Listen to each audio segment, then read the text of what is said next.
What's up, guys? This is the Uncontested podcast, covering the Oklahoma City Thunder. This podcast is ran by Jacob, Nick, Justin, Taylor, and Kamiar. Listen to future episodes on your favorite podcast streaming service like iTunes or Spotify, and don't forget to leave a 5-star rating. This is Lou Dort. You're listening to the Uncontested. What is up? Welcome to the Uncontested podcast bonus episode for you guys.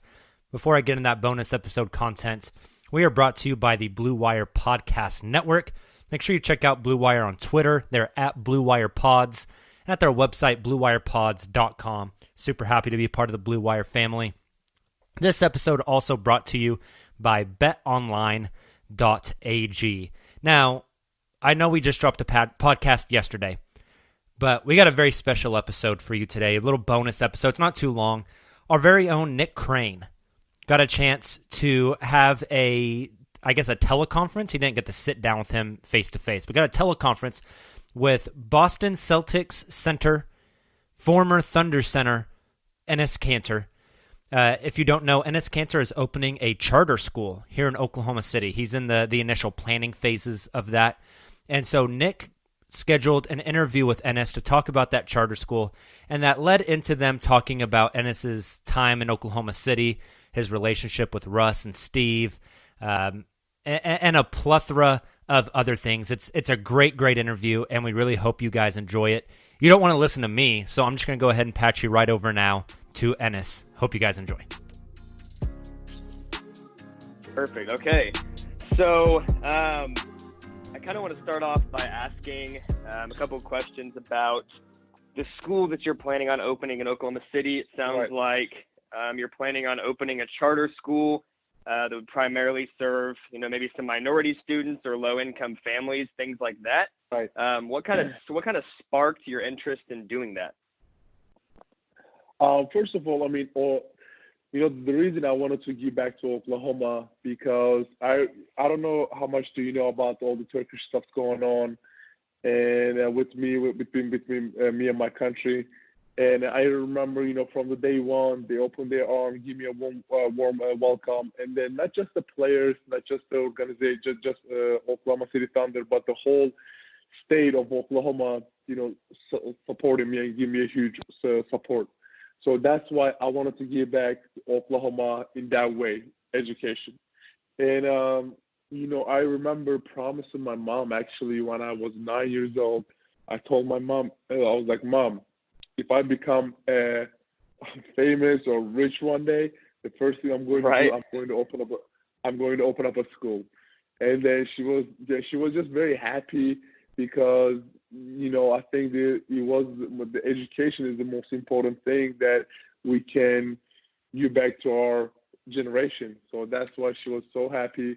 Right now, I cannot communicate with her, but I am sure that she probably read it on internet, and she's very proud. Certainly, it's a great thing you're doing for sure. So as far as the education side of things, was there anything about, kind of your upbringing and your education growing up that sparked this at all? I mean, I from what I understand, you were overseas for the majority of your schooling and then came to the U.S. at age 17 to play prep school basketball. Yeah. Is that right? Did that have anything to do with your reasoning? Well, I would say there's a really good quote. It was from Benjamin Franklin. He said, an investment in knowledge pays the best interest. So I think for me, I feel like education is the key to the future. And, for me, just seeing, I remember when I was growing up, I grew up east side of Turkey called Van, V-A-N. And where I grew up, it was the poor side of the country. It was a very poor city. And not many kids really had a chance to go to school, especially the girls. Because they want, the families wanted their kids to bring money at home. So that's why a lot of the parents took their kids out of the school and just put them in jobs. I was like, you know what, this kid, more than job, this kids need education so we can have a brighter and better future. So I was like, after seeing that, it was always back in my head, how can I change that? How can I change that? You know, and so that was that was probably one of the biggest reasons that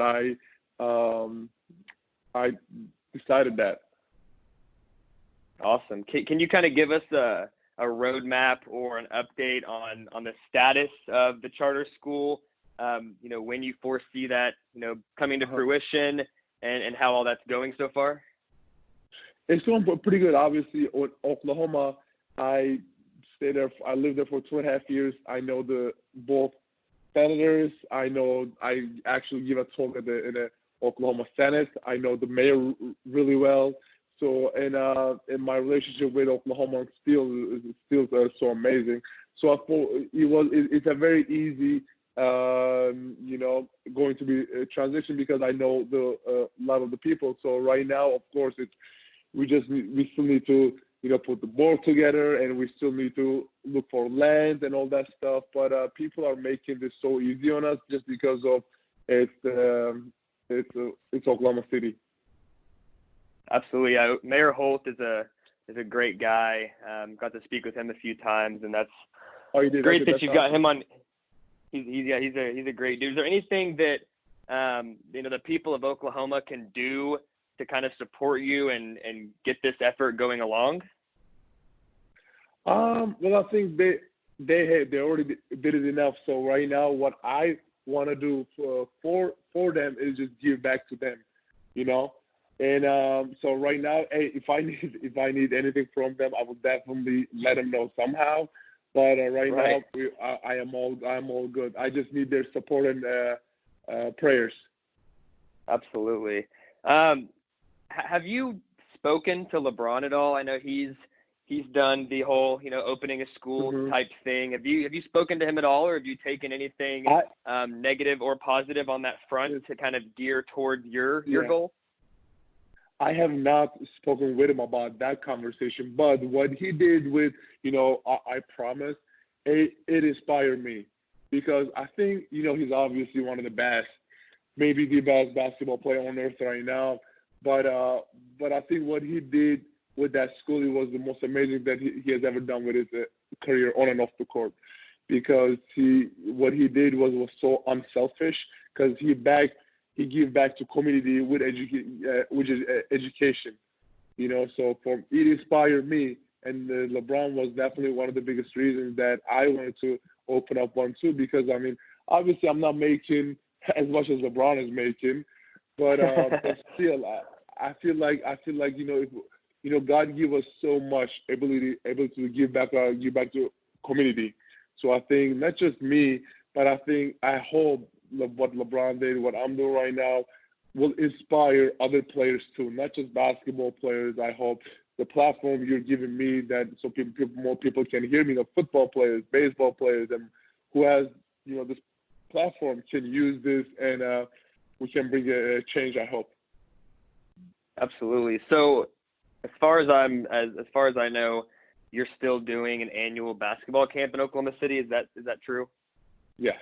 Every summer, I go back every summer. Yeah. Every summer I go back there and I do 2 basketball camps. One basketball camp for special people, and the second camp is just just a regular basketball camp. First one is a wheelchair basketball camp. Second one is a regular basketball camp.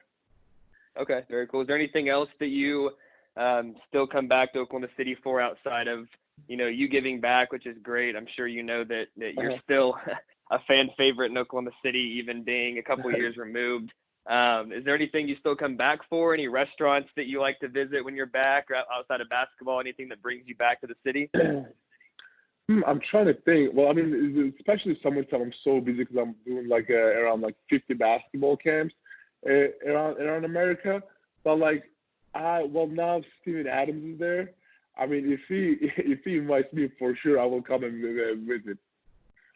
So maybe if he reads that, maybe he will invite me then. Because we still packed and we still talk before and after the games and stuff. And so if he invites me, I'll definitely go. that's I kind of wanted to talk about your relationship with Steven Adams, dating back to the Stash Bros days. Right. What kind of blossomed your relationship, and how have you guys stayed so close, even being on separate teams, and with how busy the NBA is, not being around each other all the time? I mean, when you have two same positions playing in the same position in one team, the guys usually get jealous of each other because, who's getting more touches, who's getting more playing times. But it was different for me and Steven, because me and him was always trying to make each other better on and off the court. Obviously, he always worked on me on my defense. I always talked to him about the offensive stuff, and then me and him going one-on-one in the practice. It was not a basketball; it was like a wrestling match. Obviously, you like the physical games. I like the physical games, so it was amazing. But he was definitely more than a teammate to me. He was like a brother, because obviously what's going on in my life with all the Turkish stuff and everything. And, we had a lot of long conversations about what's going on. And obviously his family is all the way in New Zealand. He's an international player, so I understand him too. So, I mean, we went to a lot of dinners together, movie together. We hang out a lot, but I think he was definitely like a brother to me.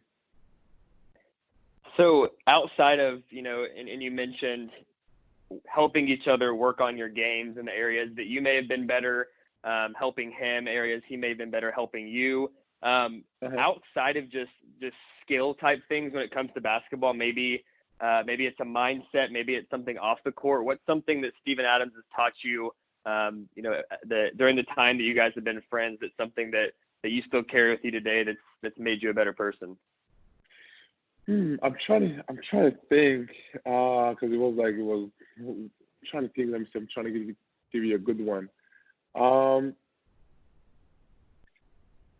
Well, I think he was always giving me a lot of advice about all the Turkish stuff. Obviously, he's a very intelligent guy, and then he was always telling me to read and learn more.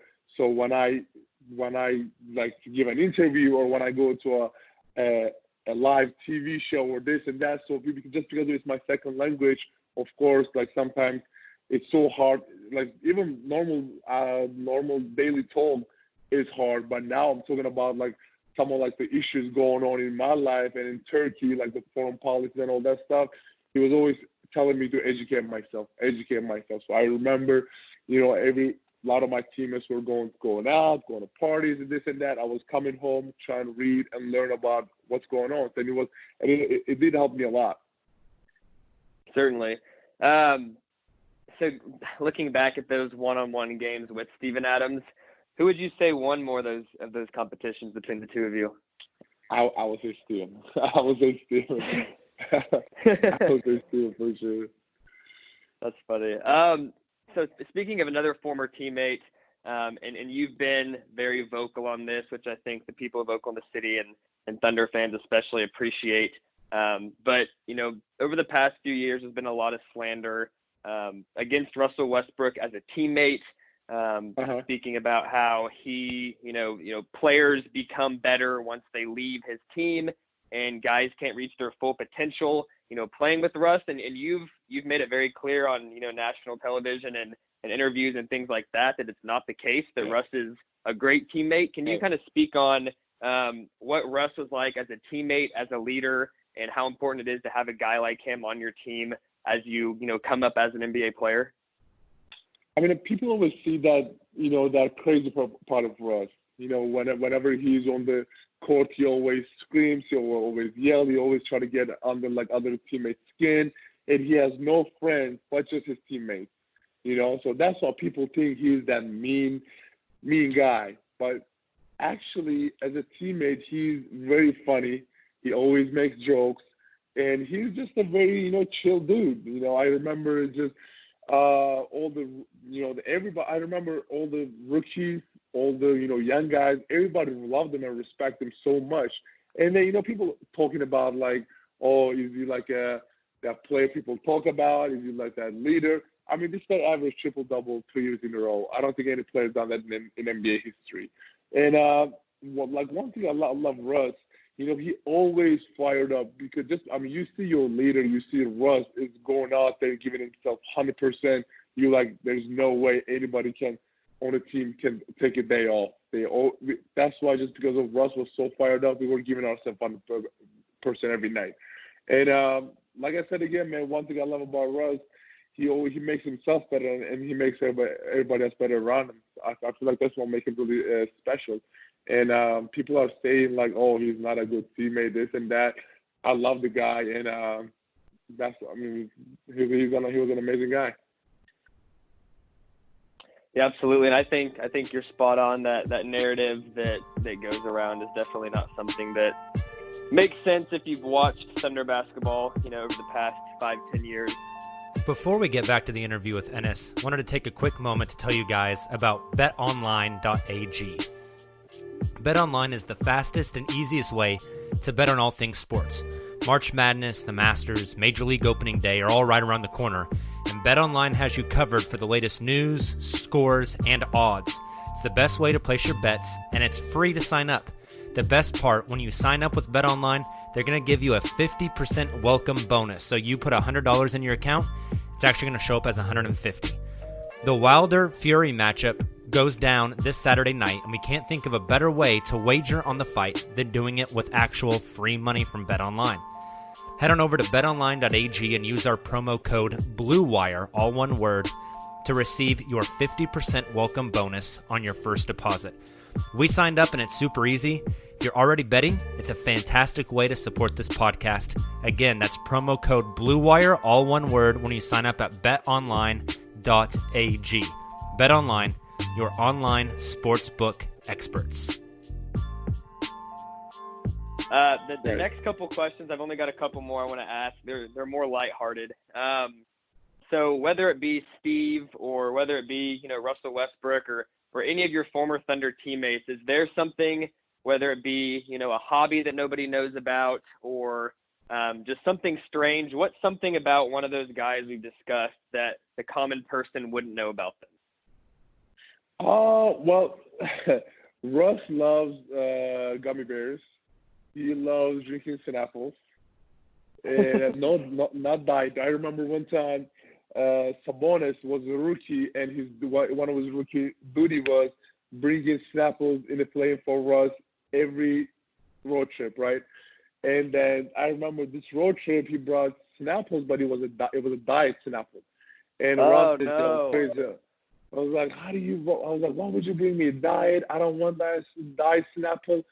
But it's like, you're a basketball player. There's too much sugar in a normal. It's like, no, I don't care about that. And he basically wanted to say, have you seen my body? Like, I'm in good shape. I don't care about diet Snapple. So from that moment, he never brought a diet Snapple again.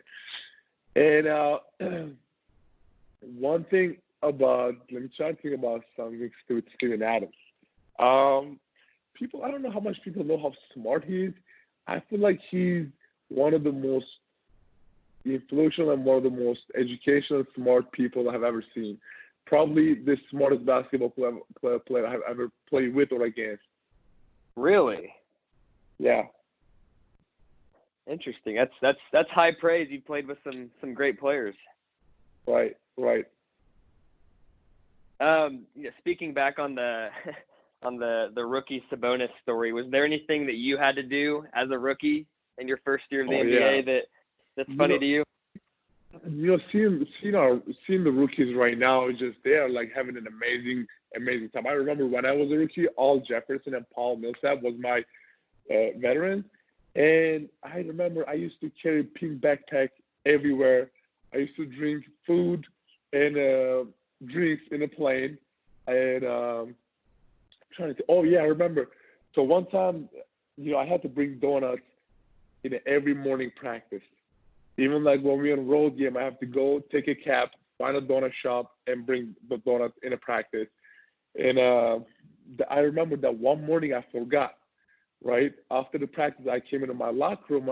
They took my phone away. They took my clothes away. And I was like, what is going on? They said, you forgot to bring donuts. I'm like, okay, I'm sorry, it won't happen again. So I remember Gordon Hayward made me sign a contract every time I forgot to bring donuts, it was $500 fine. $500. Holy cow. Yes. That's nothing for you, but to the common guy, it's a bunch of money. It's huge. But as a rookie, it's still huge. But like, I was like, okay, from now on, I'm never gonna forget. So I have to wake up like 7 whatever a.m. in the morning, even when we're in the road, call a cab, go find a donut shop, and bring donuts. And I don't think I ever forgot a donut after that moment. And then I remember it was crazy. And me and Gordon like still talks about it. So I have to carry their bags. I have to like carry their shoes. But I think about right now, like looking at the rookies, like I said again, they're having a pretty easy year. That's hilarious. Yeah, it only takes one time of screwing up like that, and it's ingrained in your head forever. I know. But the reason that they did that to me, because I remember like middle of the season, I told Al Jefferson, like, hey Al, I don't feel like a rookie, and that after that moment, like he made my life hell. You dug your own grave on that one. Yeah. Next question. You're big in the social media scene, obviously, and there's several other NBA players that are as well. Who would you crown? You can't pick yourself. Who would you crown as, I guess you could say, the king of social media when it comes to NBA players, as far as funny tweets and their interactions with fans and other players? Yeah, I was gonna say Joel Embiid, but he slowed down a lot. You know, yeah. he used to troll people so bad, and I was like, he slowed down a lot. And now I'm trying to think like who's left out there. There's not many, but I was thinking Joel Embiid at first as well. Yeah, I was thinking like Joel, but like he slowed down so much, man. I'm like trying to think who else left out there. You know, Jimmy is in his Instagram. He's pretty active. Yes, that's true. Yeah, that could be a good one. Yeah, I would say Joel, but maybe Jimmy. Okay, fair enough. Next question. I want you to talk to us about your wrestling career. You may give a little bit of backstory for the people that may not know, but your wrestling career, you've already done some things in the wrestling scene that's well documented. You like that kind of thing. Is that your life after basketball? I mean, I actually couldn't play college basketball because of eligibility stuff, but so I wanted to get a hobby. And then I started watching WWE when I was in college, right? And then I fell in love with it from day one. And then my favorite was Undertaker. And I remember going to my first match in Indiana. I actually watched the match. It was like Kane was fighting. And I was like, you know what? This is so amazing. And I'm actually want to become one. So I decided when I was in college. So then I started playing basketball, whatever. And then after I started playing for New York Knicks, and then like WWE was coming to New York a lot, and I was like going to their show, and I actually got a chance to meet with Undertaker. I remember my knees were shaking. I was so nervous, and and then after that, I'm really cool with Paul Heyman, and he told me actually this past summer, like, hey, do you want to win a champion? Like, do you want to win a belt? I'm like, what do you mean? He's like, oh yeah, there is this thing called 24-hour championship. Like, if you want to fight them, we can make that happen. I'm like, sure, let's do it. But I remember same time, I signed a Boston Celtics contract, right? And in that contract, it was saying no wrestling. So I'm like, should I do it? It's not really wrestling. So I was like, you know what? I'll do that. And then I was a 24/7 champion. And right after the match, I got a text message from Coach Brad. I'm like, oh, this is not gonna be good. And then I looked at it, but he was fine with it. He said he enjoyed it, he loved it. And then I'm actually thinking about probably if I'm playing 6-7 more years, I'm definitely want to become one after I'm done with my basketball career. For sure, and all you need now is, and you've got a good chance at it this year, if you get an NBA title this year to put next to your wrestling accomplishments, it'd be great. That'd be amazing. You excited for the playoffs? I am, man. I am. It's a huge blessing. So you see some of the players in the league play for 14, 15 years. They never see a playoff game. But I think it's a huge blessing that we have an amazing, young talented team. I feel like we can go really, really deep in the playoffs. So I'm really excited. Absolutely. Last question for you. This is a true or false question, and I want you to expand on it. And if it's false, I want you to tell me if you've ever heard this before. But I can't remember where I read it. It was a couple weeks ago I had read this, but I read something that said you learned English in college by watching SpongeBob and Jersey Shore. Is that true? So this is what happened, true. This is what happened. So first time I came to America, right? I mean, I tried to learn some English in Turkey, but it was like, I maybe knew like a few words, that's it. So I came to America. I asked one of my friends, I was like, hey, where can I learn like street language, like people talk in the street? He's like, there is a show called Jersey Shore. I had no idea what Jersey Shore was. I'm like, okay. So I'm in my lodge in college, Kentucky. I turn the TV on, I start watching it, right? I'm like, what is this? This is so weird. And it was so crazy, but it was so good. It was like addicting, right? I started watching Jersey Shore. And then right now, I'm actually really good friends with Mike Situation. No way. How long ago did you meet him? We talk on Twitter. I never met him. He follows me. I follow him. I think he was a Knicks fan. So we sometimes like on a Thanksgiving or a Christmas, I message him. He messages me back and stuff. He likes my stuff sometimes. But like that's awesome. It was fun. The Jersey Shore, I was like, this is so weird, but I loved it. The SpongeBob part of it, is that true as well, or is that a myth? SpongeBob part. I mean, obviously, I was watching when I was a kid. So now after I came to America, I'm like, hey, I'll just watch it for the language, and then I was watching that too. Yeah, it's true. Very cool. Well, I appreciate you jumping on with me. That answers all the questions I have. I wish you the best of luck in the playoffs, and feel free to reach out anytime you need anything in Oklahoma. Thank you, man. I really appreciate it. Hey, just real quick, thank you again so much to Enes Kanter for going on that call with Nick, giving us some information. Awesome stuff. Enes is a great dude. Shout out to Nick for getting that interview as well. If you guys enjoyed that, Nick has an article up about Enes's charter school here in Oklahoma City. You can find it at Forbes.com. It's also, if you just go to Nick's Twitter handle, which is at Nick Crane NBA. It's all over there. So make sure you go check that out as well.